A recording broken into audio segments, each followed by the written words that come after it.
Espero que, espero que possam nos ver e ouvir bem. Hoje, como acredito que todos já saibam, a nossa dinâmica vai ser um pouquinho diferente. Nós realizaremos juntos o Evangelho no Lar. Então, espero que todos se sintam conosco, assim como também que nós estamos com vocês, no lar de vocês. E vamos aproveitar esse momento, essa manhã de domingo, para pedir para a espiritualidade que nos abençoe, harmonize os nossos lares, aproveitando, né, pedindo a proteção para todos nós, para os nossos vizinhos também, para todos aqueles que estejam conectados a nós também neste momento. Alguma coisa? Muito bom dia a todos também. Convido a todos nesse instante, aqueles que desejarem a pegarem os seus evangelhos, como Bárbara já diz, hoje faremos um evangelho no lar. Primeiramente, faremos a nossa prece inicial, juntamente, antecipadamente da leitura. Então, depois, aqueles que quiserem e tiverem o evangelho, convidamos, então, a pegar o evangelho, iremos falar o capítulo que hoje abrimos já, e saiu para nós. E, então, iniciaremos a partir de agora. Primeiro, vamos fazer a leitura do livro Caminho, Verdade e Vida, em seguida, a prece inicial.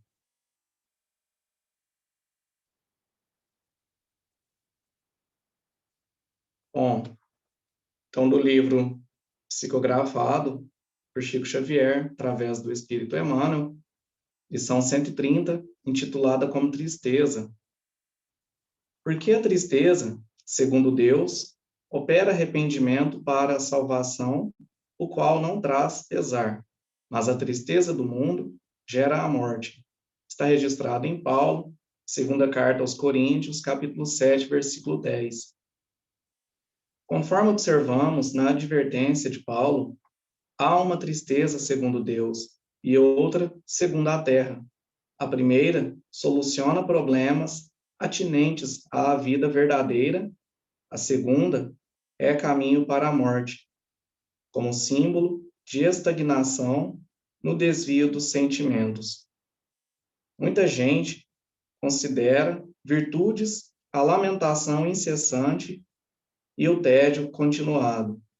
Encontramos os tristes pela ausência de dinheiro adequado aos excessos. Vemos os torturados que se lastimam pela impossibilidade de praticar o mal. Ouvimos os viciados na queixa doentia, incapazes do prazer de servir sem aguilhões. Essa é a tristeza do mundo que prende o espírito à teia de reencarnações corretivas e perigosas. Raros homens se tocam da tristeza segundo Deus. Muitos poucos contemplam a si próprios considerando a extensão das falhas que lhes dizem respeito, em marcha para a restauração da vida no presente e no porvir. Quem avança por esse caminho redentor, se chora, jamais atinge o plano do soluço enfermiço e da inutilidade, porque sabe reajustar-se, valendo-se do tempo a golpes benditos de esforço para as novas edificações do destino.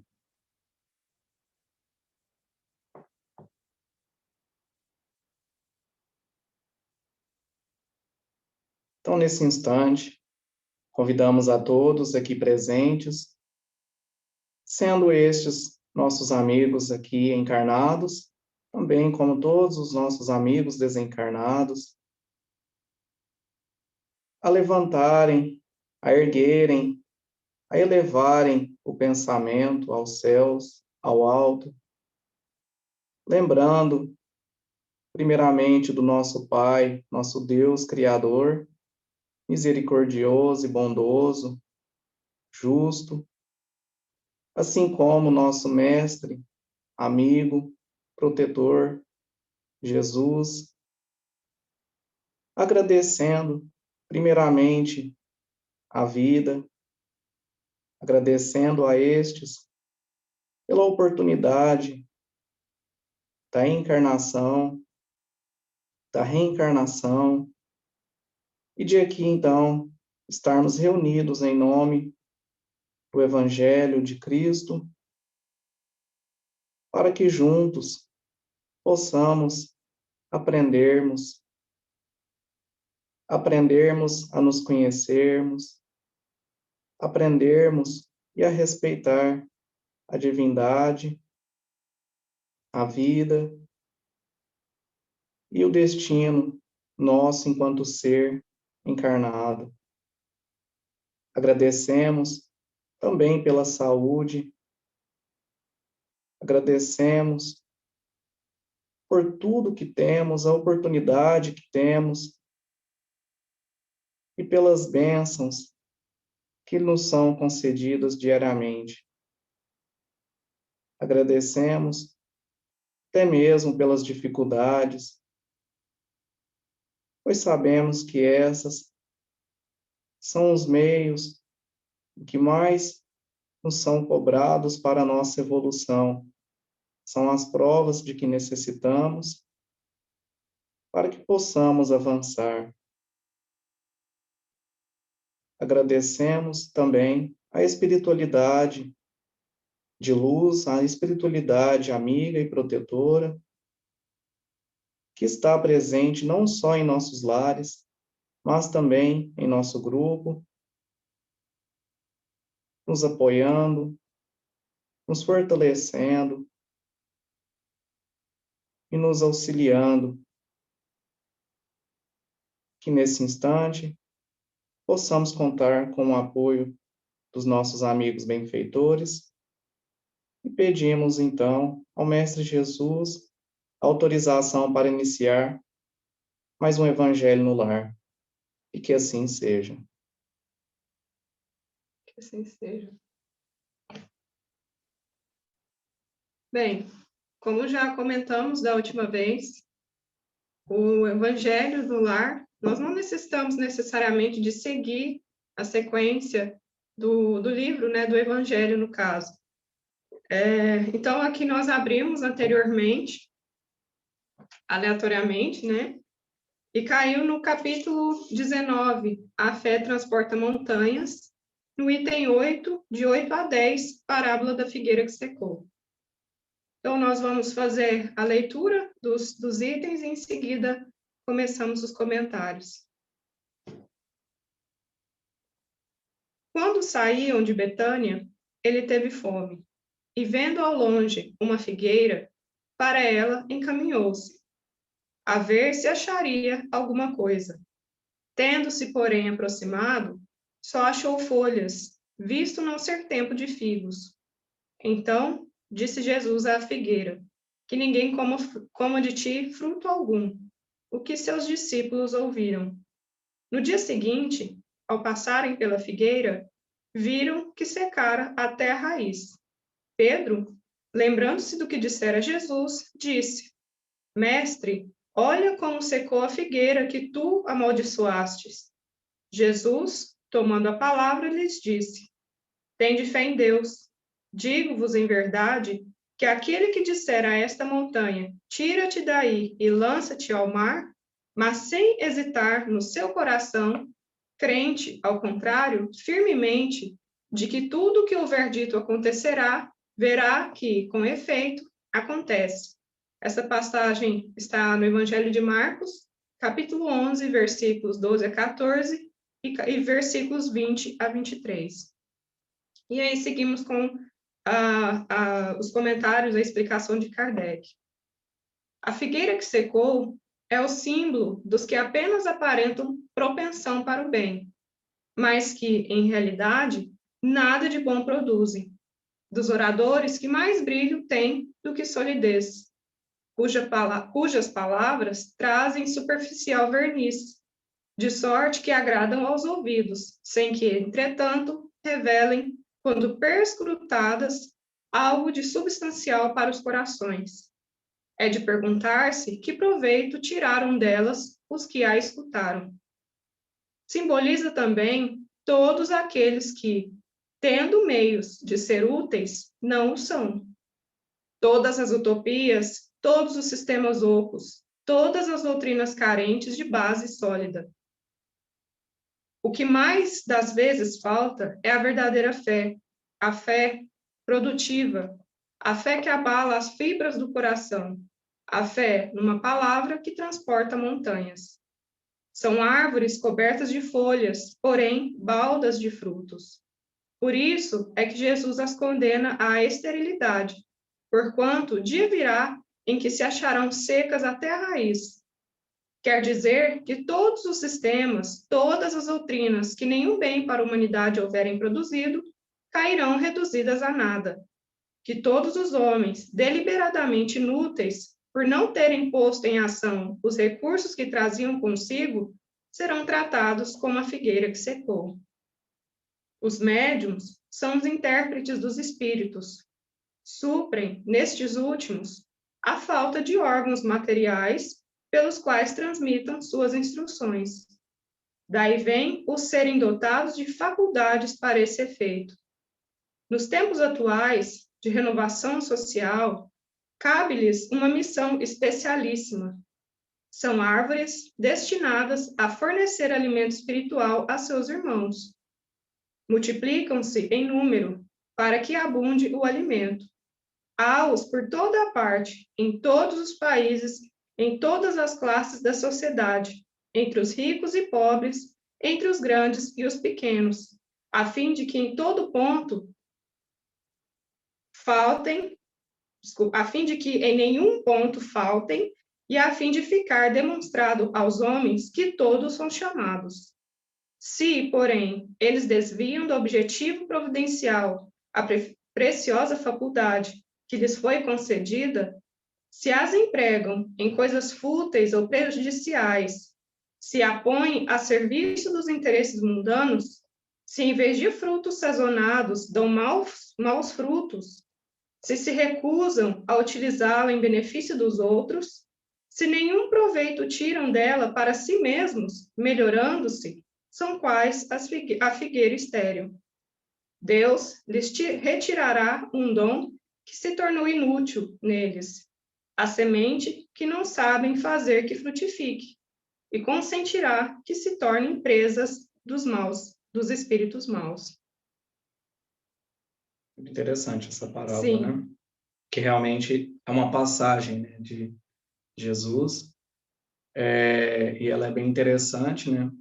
Principalmente porque ela é vinculada com outra passagem, com um outro fato que ocorreu ainda juntamente com esta passagem, né, com esta parábola da figueira que secou, que foi quando Jesus expulsou, né, os vendilhões do templo.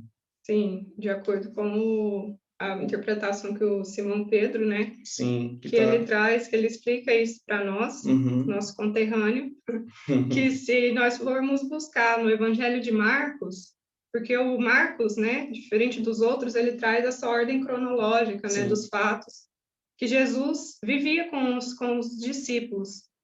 E aí, lá nesse capítulo 11, em Marcos, primeiro ele vai trazer, quando Jesus chega a Jerusalém, né, que ele chega no burrico, e as pessoas ficam felizes, né, gritam, dizem hosanas, e falam-se até que tem, né, os ramos, que eles fazem, né, recebido com grande festa. Sim. Todos o esperavam, né? Isso. E aí, em seguida, nessa passagem, diz que Jesus vai até o templo de Jerusalém, lembrando que para a região, para todo aquele povo, o templo de Jerusalém era considerado a casa de Deus, né? Era um lugar sagrado. Sim. E aí Jesus vai até o templo, olha, observa, mas aí diz que já era tarde, né? Já era noite. Jesus, então, se encaminha com os apóstolos até Betânia para descansar, né? Ficava perto dali, né, Betânia? Era naquela região, em torno de 5 quilômetros. E no dia seguinte, Jesus, então, com seus apóstolos, retorna a Jerusalém. E aí, nesse caminho de retorno, eles passam pela figueira, né? Que, ao momento, né, quando Jesus olha, ela está frondosa, cheia de folhas, bem bonita, toda verde, né? Como se a gente olhasse agora nessa época de primavera, todas as árvores, né, bem bonitas, bem verdes, brilhosas. E Jesus, até como fala aqui, né, no trecho que Kardec traz, Jesus teve fome e, vendo ao longe uma figueira, para ela encaminhou-se e ver se acharia alguma coisa. Então, aparentemente, aqui parece que Jesus, sentindo-se fome, sentindo-se faminto, vai até a figueira. Uhum. Mas é interessante também lembrar, né, até Jesus muito provavelmente sabia disso, os apóstolos sabiam disso, que a figueira, na verdade, ela produzia frutos primeiro, para depois as folhas, né? Folhas, sim. Então, se eles conseguiam enxergar que ela estava bonita, cheia de folhas, muito provavelmente não se acharia fruto. Frutos nenhum, né? Não era ainda tempo de frutos nesta figueira. Exatamente. Então, aí já tem um ponto de interrogação, na verdade, um ponto de exclamação para a gente observar, né? Por que Jesus foi até a figueira? Já que ela já tinha folhas e sabia-se, né, que não tinha figos, não tinha frutos, né? E aí disse Jesus, e em seguida fala, né, que até os seus discípulos ouviram. Então ele falou em voz alta para que os discípulos pudessem escutar, que ninguém coma de ti fruto algum. E então eles seguiram a Jerusalém, né? Novamente para o templo.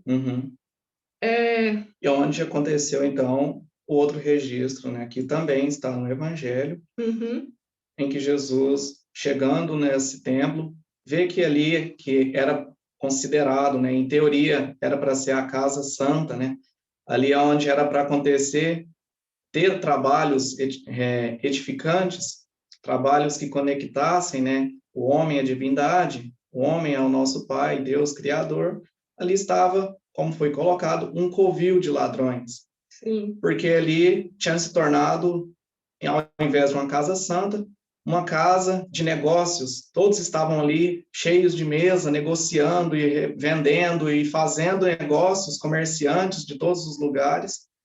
Tudo acontecia ali, menos o lado religioso. E foi aonde é colocado, né, que Jesus, até é colocado como se Jesus tivesse tomado por uma raiva, expulsa, né, os vendilhões ali daquele templo, derruba as mesas. E claro que essa aí não é a nossa intenção, talvez hoje, mas esse ato de Jesus, é claro que também não devemos interpretá-lo ao pé da letra, que tem muitas palavras, né, daquela época, de origem hebraica, que não conseguimos, né, traduzi-las literalmente, né, ao sentido mais íntegro dela, e que não podemos, né, ter esse pensamento equívoco que Jesus teve uma ação de demonstrar a raiva, principalmente se pensarmos que ele chegou, primeiramente, viu como já estava um dia anterior esse templo, voltou, estava cansado, era quase noite, retornou a Betânia, passou pela figueira com os apóstolos, dormiram, retornaram no outro dia, para depois, então, ele falar, né, expulsar esses vendilhões do templo. Ou seja, ele não agiu de forma alguma por ímpeto, por raiva. E diz ainda que, além dele fazer isso, né, derrubar as mesas, expulsar os vendilhões, ele ainda os ensinava, né? Como você diz, trazendo duas lições que já tinham sido colocadas pelos profetas, que a casa de Deus era casa de orações e que ela provavelmente se tornaria um covil de ladrões, né? Que quando ele fala, compara ali aquele momento, né, como um covil de ladrões. Justamente. Porque estavam aproveitando aquele momento do tempo das pessoas que iam fazer as suas orações e fazer os seus sacrifícios e aproveitavam aquele instante para terem os seus interesses materiais atendidos, pessoais, né? Materiais. E aí, ele utilizando dessa simbologia, né, da figueira, que era frondosa de longe, mas que não estava ainda no tempo de dar frutos, então, chegando perto dela, ela não tinha frutos nenhum para dar naquele momento, ficou, né, como se ele tivesse amaldiçoado, porque ele fala, né, que ela não tinha nada para dar, não tinha frutos nenhum para dar, então não tinha utilidade, né? Sim, diz que ninguém coma de ti fruto algum. Ou seja, a partir daquele momento, ninguém mais comeria fruto daquela figueira, né? Justamente. Árvore. E os apóstolos ali, né, como sempre colocamos, eram aprendizes, assim como nós. e que também, talvez, tinham essa facilidade para pegar apenas as coisas, talvez, erradas, né? Ouviram muito bem, interpretaram muito bem que Jesus, então, tinha amaldiçoado esta figueira, né? Como Pedro lhe pergunta. Mas Jesus, a princípio, a priori, queria apenas simbolizar, colocar ali o exemplo da figueira, que era uma árvore muito típica daquela região, que é uma das principais fontes, né, de frutos daquela região, com um templo que também, de longe, era gigante, era frondoso, Bonito, né? como também esta figueira. Ao contrário, o templo tinha que produzir frutos incessantemente. Tal era a intenção, né, de ter esse maior templo, sendo ele o templo de Jerusalém, aquele que representava a santidade ali em Jerusalém, Era a casa de a casa Deus, de né? Deus, né, colocado. E, principalmente naquela época, o templo tinha um valor não somente religioso, né? Sim. Então, quem visse aquela construção, não só era a casa de Deus, mas era o que controlava toda a política, a economia e tudo mais daquela A ciência, a sociedade, né? política era muito ainda ligado, né, Sim. também com a parte religiosa. E o templo tinha por obrigação, sim, produzir frutos A todo a todo instante. instante, independente de tempo, diferente da figueira. E então ali quando ele diz, né, da figueira, e os apóstolos até o interrogam, até perguntam, olha, depois que eles passam, expulsam os vendilhões, o Jesus expulsa os vendilhões do templo, e ao passar pela figueira, a figueira está seca, e eles o interrogam, é que justamente ele queria mesmo, através dessa figueira, mostrar ali o que estava acontecendo com a casa de Deus, né, vamos dizer deste fato, desta forma, que ali era para estar produzindo algo, e pela falta de fé de todos aqueles que estavam ali dentro, estava sendo apenas um lugar, uma construção, uma edificação, bonita por fora, mas vazia por dentro, vazia de sentimento, vazia de conexão, de religiosidade, de conexão, né, do ser com a criação, de nós com Deus. E então é onde Jesus fala, né, que se também não tivesse utilidade nenhuma, aquilo iria cair, iria secar. E é o que aconteceu e é o que acontece, principalmente porque tudo aqui está a favor do tempo, né? Então, tudo aqui no mundo de provas e expiações, esse mundo de material, né? O planeta Terra está em constante transformação. E tudo aquilo que nada faz, que nada produz, não são sendo apenas aqui como colocado a edificação que era destinada a ter aqueles fins, mas também os homens, quando Kardec traz a sua interpretação, todos que fazem parte aqui do planeta Terra, que tem um papel a desempenhar, um papel a cumprir e que nada faz, perde esta oportunidade. E com o tempo, passa. O que aconteceu com todas essas casas, esses monumentos, essas edificações grandiosas que tinham naquela época, viraram ruínas, né? Até o tempo, né? Assim, anos depois de Jesus, né? Se não me engano... 40 anos depois. No ano 70, né? Na época ainda já cristã, o templo foi derrubado, né? Os romanos destruíram o templo de Jerusalém. Então, já veio o que Jesus também trazia, a mensagem, né? Que Jesus trazia, que apesar daquele poderio todo, não só do templo, mas de toda a religião, de tudo que envolvia o templo, passaram-se os anos. Como era uma obra sem frutos, algo que não trazia a verdade, algo que não trazia o que vinha realmente de Deus, passa-se o tempo, foi destruído, né? E como Kardec coloca aqui, não só a questão do templo, mas qualquer doutrina, qualquer crença, qualquer coisa, sistema, né? Qualquer conjunto de ideias que tomam algo como uma verdade, mas que não tem, né, nenhuma ligação, que não vem da base, né, que é Deus, que não vem ali da criação, do nosso Criador. Sim. Tudo isso passa, né? Tudo isso cai. E não só, a gente pode ver por esse lado também, né, de não trazer frutos, de não trazer a verdade, mas também da nossa necessidade de evolução, né? Em cada momento da nossa história, seja de cada um individualmente, ou seja da humanidade em conjunto, nós precisamos de coisas diferentes, né? Uma época nós precisamos, como a ciência era antigamente, né, que ainda não tinha condições da gente interpretar e saber muitas coisas, mas ao longo do tempo, muitas teorias caíram por terra, porque com a experimentação e com os estudos, né, foram descobrindo aí a real explicação das coisas, vamos dizer assim, mas que não que essas outras foram destruídas, mas é porque se transformaram, né?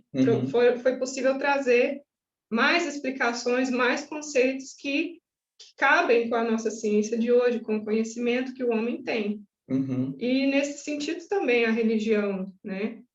Muitas vezes nós, como espíritos imperfeitos, ainda em evolução, nós também temos os nossos equívocos, né? As nossas falta de interpretação ou má interpretação das coisas.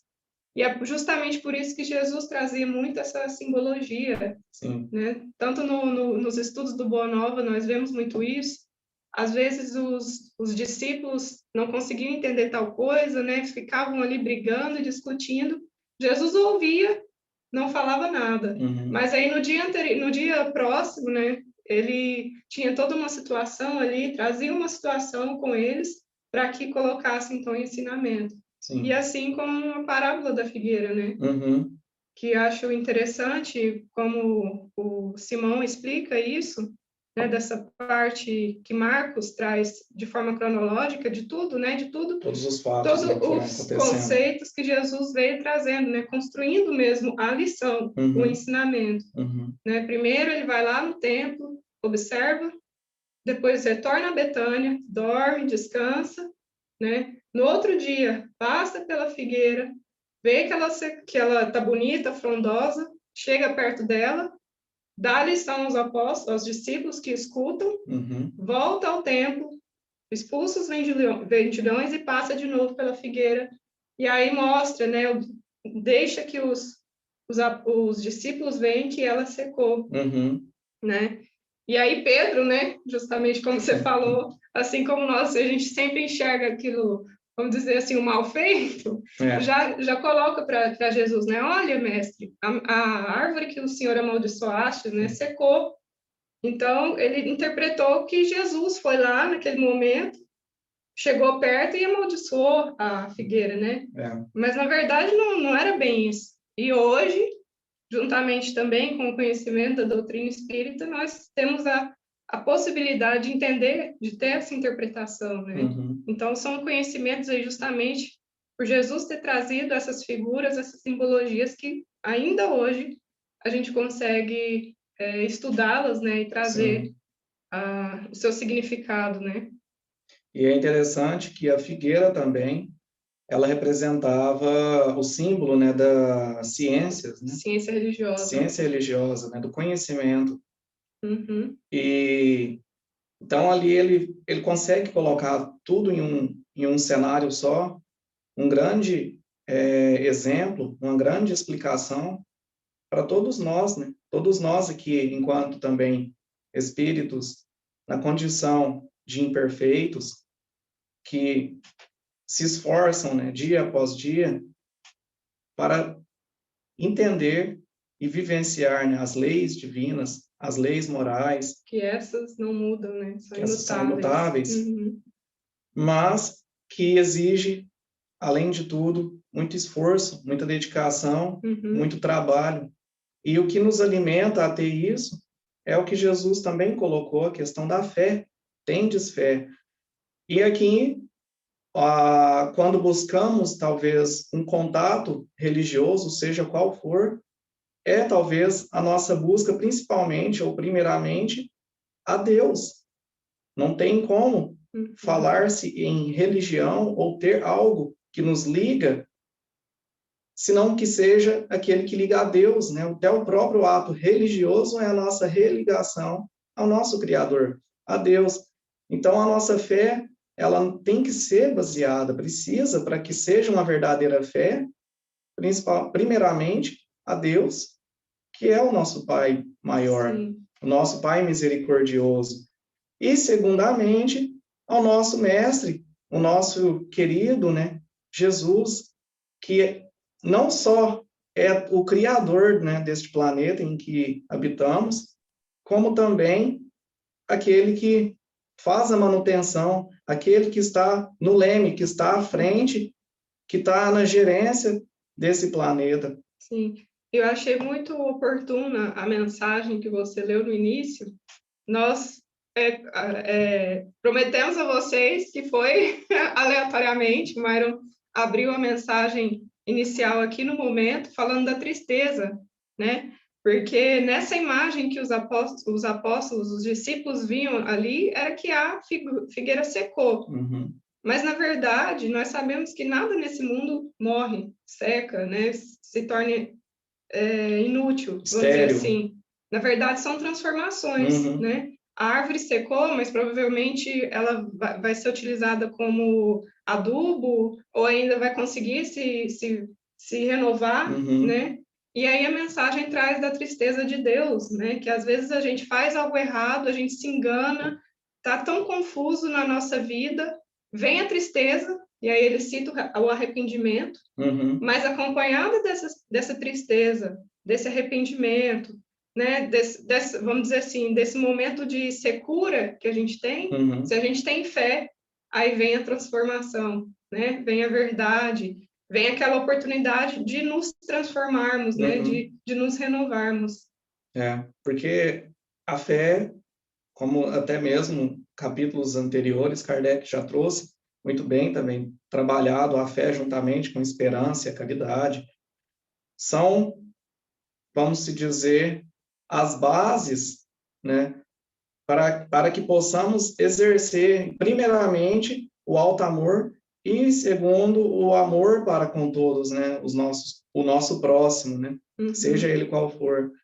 E sem essa fé, né, sem essa esperança, essa crença em algo que está por vir, né, no porvir, algo que ainda virá, sem ter essa percepção, essa visão de olhar um pouco lá à frente, não tem algo, né, não tem sentido, algo que nos alimente, né, Aí a não ser a fé. a gente teria a visão igual Pedro, né? Senhor, o Senhor amaldiçoou e ela secou. E ela secou. E aí, como a Bárbara até acabou de dizer, né, ela secou naquele momento, mas talvez em algum outro momento, passado algum tempo, ela poderia vir a desempenhar outro papel, Uhum. principalmente ali para a natureza, o meio em que esta árvore estava, né? Uhum. E assim é para todos nós. Ora estamos aqui encarnados, ora estamos na nossa verdadeira forma, que é a forma espiritual, no mundo espiritual, vivendo a nossa vida espiritual, né? Então, aqui é o exemplo também de que tudo passa por renovação, de que tudo precisa passar por renovação para que, então, ocorra aí o desenvolvimento, ocorra, então, a nossa evolução. E lá no Livro dos Espíritos, quando se trata também do capítulo da lei e da destruição, Kardec pergunta aos espíritos, né, sobre a questão da destruição. Eu tenho a questão aqui, você quer que eu leia? Pode ler. Deixa eu ver. É o capítulo 6º da lei da destruição. Destruição necessária e destruição abusiva. Primeira questão, 728. É lei da natureza a destruição?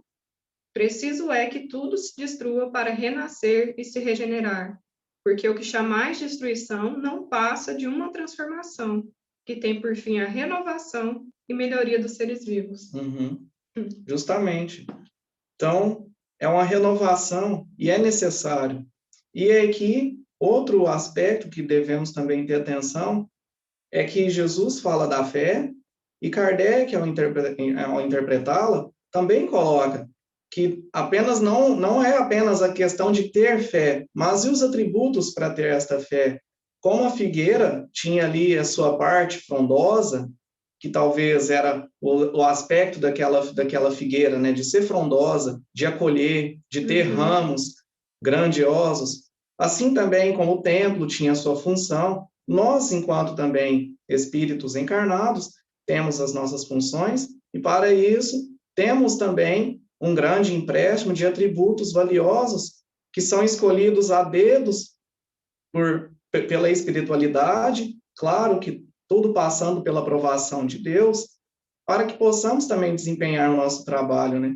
Que aí é quando também se podemos entender que esta figueira, né, se não produzia nada, se ela não estava na condição de nada produzir, era-lhe retirado, então, aquele atributo de produzir. Assim como nós, se na nossa encarnação atual, talvez, não aproveitamos tudo aquilo que nos é colocado, todas as nossas oportunidades, e todas as ferramentas, né, todos os nossos atributos, as nossas virtudes que temos para empenhar papéis, para desempenhar, para realizar trabalhos, depois teremos que prestar contas, né? Porque não se passa nada mais do que uma contabilidade. Fazemos um empréstimo, vimos, né? Viajamos, vamos dizer, para a Terra, e com este empréstimo é a nossa oportunidade de realizar coisas. A nossa oportunidade. Administradores, né? Administradores de Deus, né? Deus nos dá responsabilidades nas mãos, oportunidades, e se nós não soubermos aproveitar, precisamos passar pela lição de aprendizado, né? Pela transformação. Mas é retirado aquilo que não soubemos utilizá-lo de forma correta. É como a lição do escândalo, né? Se a vossa mão no seu olho seja motivo de escândalo, é melhor que retorne à vida sem um olho ou sem uma mão, eu acho, né? Que é a lição. Sim, também podemos até lembrar da parábola dos talentos, né? Sim. Se você tem algo de bom, que foi algo que você conquistou, então você tem a oportunidade de estar aqui e colocar essa virtude boa em abundância, então mais lhe será dado. Mas se você tem algo de bom que você oculta e coloca aquilo restrito, ou esconde, como pegar um tesouro e enterrá-lo, então você não precisa daquilo, então lhe será retirado. E assim é. E aqui também tem essa simbologia, né? Tem essa interpretação de que também é uma chamada de atenção para nós, principalmente em dias atuais, em que passamos por tantas coisas, né? Por tantas atribulações ao nosso redor, mas nós temos que ter esta fé, temos que ter esse equilíbrio e esta força também, talvez como uma figueira, de ter ali o nosso ponto de equilíbrio bem fincado, né, vamos dizer, a nossa raiz bem adubada, fortalecida, para que não deixamos que as coisas exteriores atrapalhem também o nosso interior, né? Cada um tem que se fazer também, cada um tem que ter o seu fortalecimento, o seu templo, o seu reino, né, de Deus. E isso não tem como ser aprendido, não tem como receber um seminário, é a prática do amor, é a prática da caridade e principalmente da fé. Sim, da fé. Muito bem lembrado. E depois, em seguida, Kardec ainda traz o exemplo, né, dos médiuns. Justamente. Dos médiuns, por serem intérprete dos espíritos, né, porque também é uma grande oportunidade. Assim como o exemplo, né, que foi colocado através da passagem de Marcos, né, do templo, que tinha a missão de consolar, que era a casa de Deus, a casa de orações, assim os médiuns também, né? Cada um com a sua mediunidade, com aquela oportunidade de trabalho, lembrando da importância da mediunidade com Jesus, né? Dando oportunidade não só aos homens do aprendizado, de trazer as mensagens, como também dos espíritos, né? Seja por exemplo, nas reuniões mediúnicas, né? Que tem as sessões ali de desobsessão, em que se conversam também com os espíritos perturbados. Então, todo esse contato, né? Então, na verdade, a mediunidade muitas vezes não é como se diz, um privilégio, mas na verdade é um trabalho, né? Uma missão, uma tarefa muito grande, né? porque ao mesmo tempo que traz esse contato, mas a possibilidade de queda também é muito grande, a questão da vaidade, do orgulho, do egoísmo, né, do contato ali com espíritos não muito bem intencionados, quando a moral do médium não é forte, né, uma boa moral. Então, aí Kardec traz muito bem esse exemplo, né, dos médiums. Sim. E lembrando que todos nós somos médios, né, em diferentes graus, alguns ostensivos, outros não, mas é nossa responsabilidade também essa questão de como a gente dá atenção, de como nós interpretamos a influência dos espíritos na nossa vida, né? E como você até colocou, né, muitas vezes somos médios sem saber. E isso ocorre porque pensamos, somos dínamos, né, de força nutrios, geramos energia incessantemente por meio do pensamento. Sim, é verdade. E então até a questão da mediunidade não se trata, né, de um grupo exclusivo, como a Bárbara até colocou, tem uma responsabilidade muito grande, mas enquadramos todos nela, né? Quando Kardec fala aos médiuns, né, intérpretes dos espíritos, também não podemos apenas pensar, eu não sou, então já não é comigo essa parte aqui. Não é minha responsabilidade. Mas somos todos nós. Porque a mediunidade também, ela é trabalhada, é como se fosse uma pedra que precisa ser lapidada. Mas se não temos uma mediunidade ostensiva, não significa que também não somos uma pedra que não precisa ser lapidada. E precisamos, sim. Todas as nossas dificuldades, né, aquilo que nos torna o nosso processo de aprendizado, de vivência na prática do bem, que para nós ainda é meio complicado, ainda é meio difícil, aquilo que ainda nos mexe muito, eu quero aprender a ser mais paciente, mas eu ainda não consigo. Isso também é uma forma de trabalhar e de exercitar, né?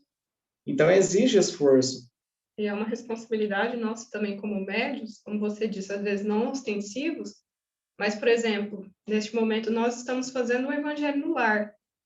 Qual tipo de espírito estamos convidando para o nosso lar neste momento? Muito provavelmente, por estarmos aqui falando de Jesus, das lições, até mesmo das criações mentais que a gente está produzindo agora, estamos convidando os espíritos benfeitores para o nosso lar, para a nossa companhia. Mas, ao contrário, né, dependendo dos nossos pensamentos, de como nos tratamos dentro de casa, da falta de paciência, né? Isso também não deixa de ser mediunidade. Qual tipo de espírito estamos chamando, né? Atraindo por meio do nosso sintonizando, né, a todo instante. E aí também, quando você fala, né, dessa atração de espíritos, se vivemos ou tentamos viver em sintonia, né, com o nosso Pai Criador, se tentamos exercer o bem, né, em nós, se tentamos permanecer com o pensamento voltado ao bem, também estamos talvez sendo médiums da espiritualidade, que também precisa de pensamentos bons, que precisa de pensamentos edificantes para trabalhar aí a ação, né, fluídica em torno de outros. Por isso que em momentos também, talvez, como estes, né, em que hoje está já num processo que a Terra se regenera, é muito evidente, já conseguimos ver, porque são tantos acontecimentos que ocorrem diariamente, ora aqui, ora acolá, e está tão assim, né, além do Covid, que já essa parte da Terra passar, né, se purificar, passando por esse fogo, né, vamos dizer, da purificação, e que se nós trabalharmos, né, por meio do nosso pensamento edificante e principalmente da prece, já estamos não só fazendo um bem grandioso àqueles que estão conosco, aos nossos familiares, ao nosso lar, mas para toda a humanidade, né? Que a espiritualidade precisa muito do pensamento do bem e da prece, para que eles também consigam atuar, né, em esferas tão densas como a nossa esfera, né, como nosso planeta hoje. Sim, é verdade. Sim, eu não tenho mais nada a acrescentar, eu acredito. Você tem mais algum ponto a destacar? Eu só gostaria de trazer a lembrança, né, que nessa lição também me fez lembrar da última lição que nós estudamos no Boa Nova de Judas, Uhum. né, de que Judas, ele estava constantemente ao lado de Jesus, né, aprendendo tudo com ele, mas, num certo momento, ele dava mais importância à política, às coisas humanas, né? Uhum. Então, para ele, aparentemente, a lição, os ensinamentos de Jesus era uma árvore muito frondosa, mas que era muito devagar, né? Era muito lenta, porque ele dava mais fé nas coisas passageiras, naquilo que o tempo, né, iria arrastar, do que na própria verdade, na verdadeira árvore que Jesus trazia, né? Uhum. E a gente viu o que aconteceu, né? Ele deixou se enganar, deixou se levar pelas ilusões, justamente por dar mais crédito àquilo que passa, Uhum. àquilo que com o tempo foi embora, Que né? Que são secou. as coisas, né, terrenas. Ele não teve a verdadeira fé, É. né? A fé dele estava em outras coisas, mas por isso que Jesus, aqui no final dessa lição, fala, né, que tende fé em Deus, digo-vos em verdade, que aquele que disser a esta montanha, tira-te daí e lança-te ao mar, mas sem hesitar no seu coração, crente ao contrário, firmemente, de que tudo que houver dito acontecerá, verá que com efeito acontece. Sim. Então Judas não tinha essa fé de que tudo que Jesus havia dito, de que tudo que ele havia ensinado ia acontecer. Mas é porque ele esquecia de um fator muito grande aqui, que era o tempo, né? Tempo, né, justamente. O que eu também de imediato pensei, que muitos, né, de nós ainda achamos que o tempo é o O nosso tempo, nosso né? tempo. E nós não somos senhores do tempo, nós não controlamos, não temos nem ideia do que é tempo, na verdade. Aqui temos o tempo cronometrado desta forma, de horas, minutos, em espaço de dias, de semanas, meses, mas isso a nível de terra. E quantos mundos existem? E Sim. quantos tempos diferentes ocorrem nesse mesmo instante, né? Então, é muito limitado pensarmos que talvez a única forma de evolução seria a Terra, e que é um grande erro, um grande equívoco nosso, Sim. ao pensar, né, que a Terra é a única referência, o único meio, a única forma de evolução, né? Que tal, é até mesmo uma presunção, é como se colocássemos nós em um patamar elevado, né? Exatamente. E é o nosso maior erro, né? O tempo.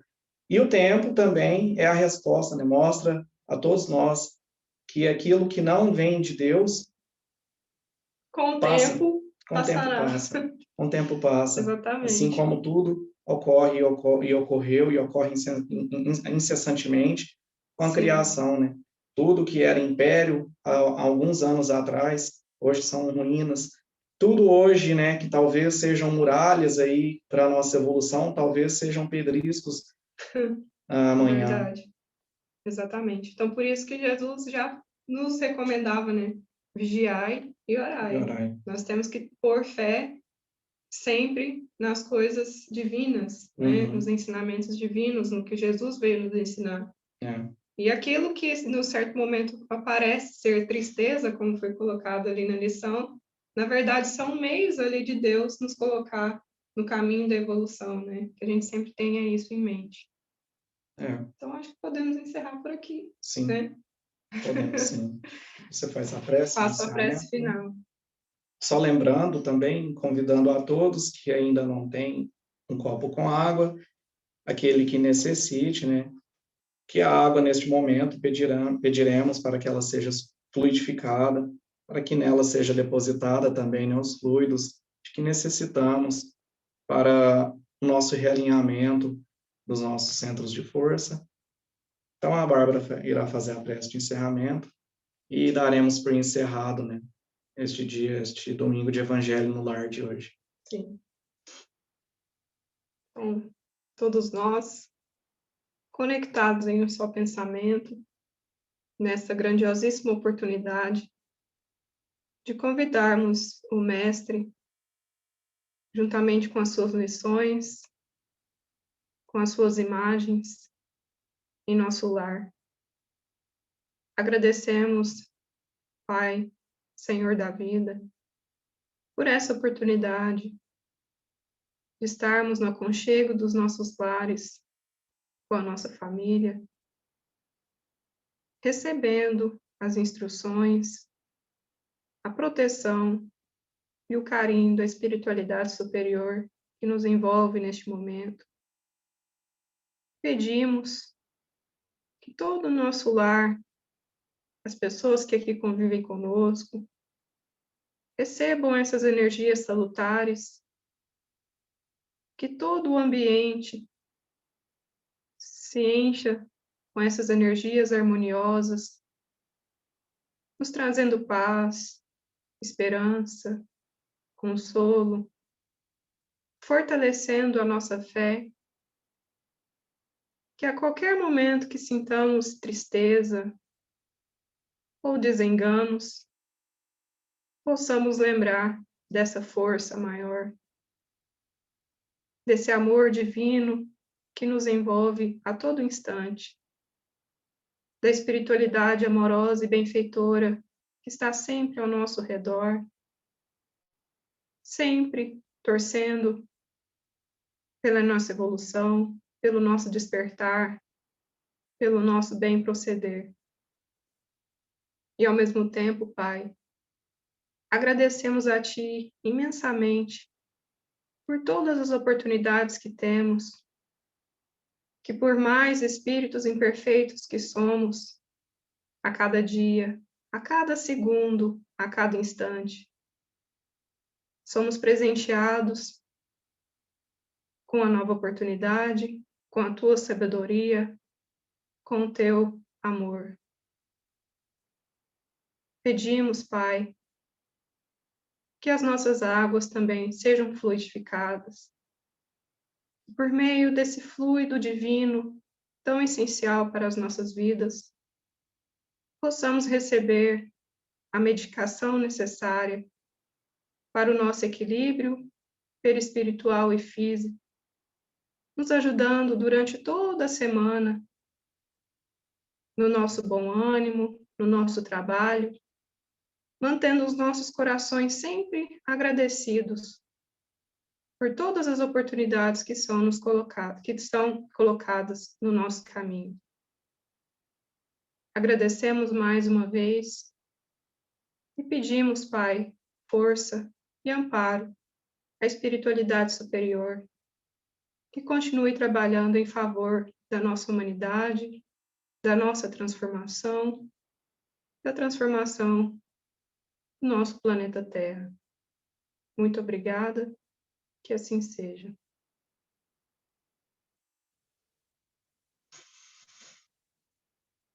Então, que desejamos um bom domingo a todos. Muito obrigada por estarem conosco, conectados a nós, nesse evangelho aqui no nosso lar, na nossa casa. Nos sentimos realmente como se estivéssemos na presença de todos vocês, com o carinho de todos vocês. Muito obrigada. Fiquem com Deus. Uma boa semana a todos.